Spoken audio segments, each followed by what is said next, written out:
ఐశ్వర్యములకు నిందనుసరింపగలేదు, ద్రవ్యమిమ్మని వెంటదగులలేదు.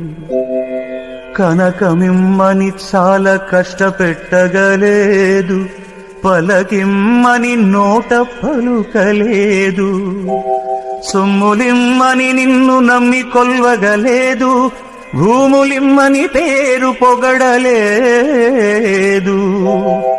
బలమునిమ్మని నిన్ను బ్రతిమాలగాలేదు, పశులనిమ్మని పట్టుపట్టలేదు.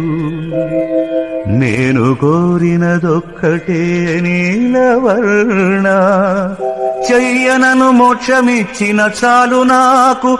భూషణ వికాస శ్రీధర్మపుర నివాస, దుష్ట సంహార నరసింహ దురిత దూరా.